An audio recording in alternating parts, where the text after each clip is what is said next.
नमस्कार दोस्तों, स्वागत है आपका हमारे चैनल पर। आज हम आपको चीन के इतिहास के एक शानदार अध्याय के बारे में बताएंगे जिसे मिंग राजवंश के नाम से जाना जाता है। मिंग राजवंश चीन का स्वर्णिम युग माना जाता है, जिसने चीन को सांस्कृतिक, आर्थिक और वैज्ञानिक उन्नति के शिखर पर पहुंचाया। यह वीडियो खासकर उन लोगों के लिए है जो इतिहास और संस्कृति में गहरी रुचि रखते हैं। तो चलिए इस ऐतिहासिक यात्रा पर निकलते हैं और जानते हैं कि मिंग राजवंश क्यों इतना महत्वपूर्ण था। एक मिंग राजवंश का उदय 1368 से 1644। मिंग राजवंश की स्थापना 1368 में हुई थी, जब झू युआनझांग ने युआन राजवंश को हराया और सम्राट हांगवू के नाम से सिंहासन पर बैठे।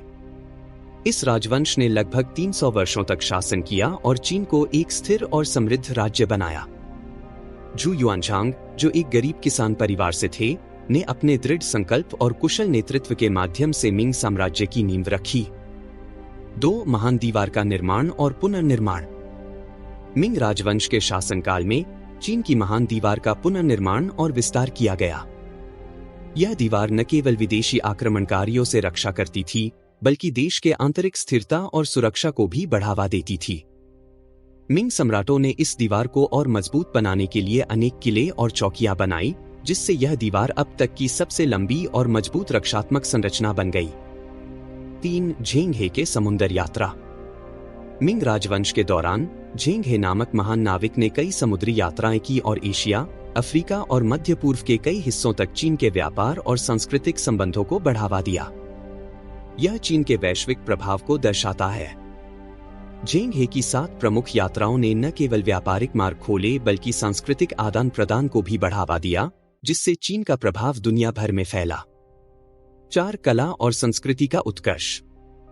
मिंग काल में चीनी कला, साहित्य और संस्कृति का जबरदस्त विकास हुआ। प्रसिद्ध मिंग चीनी मिट्टी के बर्तन और पेंटिंग्स आज भी दुनिया भर में मशहूर हैं। इसके साथ ही नाटकों और साहित्यिक कृतियों का भी विकास हुआ। मिंग कलाकारों और साहित्यकारों ने अद्वितीय कृतियां रचीं, जो आज भी अध्ययन और प्रशंसा का केंद्र बनी हुई है। 5 आर्थिक समृद्धि और सुधार। मिंग राजवंश ने चीन की अर्थव्यवस्था को नई ऊंचाइयों पर पहुंचाया। कृषि, व्यापार और शिल्प उद्योग में अभूतपूर्व वृद्धि हुई। नई तकनीकों और सुधारों ने उत्पादन में वृद्धि की और व्यापारिक मार्गों का विस्तार किया। सम्राटों ने भूमि सुधार और कर प्रणाली में बदलाव किए, जिससे किसानों और व्यापारियों को लाभ हुआ और देश की समृद्धि बढ़ी। 6 विज्ञान और तकनीक की प्रगति। मिंग राजवंश के समय विज्ञान और तकनीक में भी उल्लेखनीय प्रगति हुई। खगोल विज्ञान, गणित और चिकित्सा के क्षेत्र में महत्वपूर्ण खोजें और अनुसंधान किए गए, जिसने चीन को वैज्ञानिक प्रगति में अग्रणी बनाया।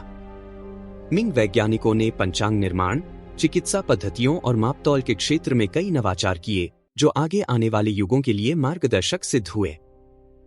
7 प्रशासनिक सुधार। मिंग राजवंश के दौरान प्रशासनिक सुधारों ने भी देश की स्थिरता और विकास में महत्वपूर्ण भूमिका निभाई।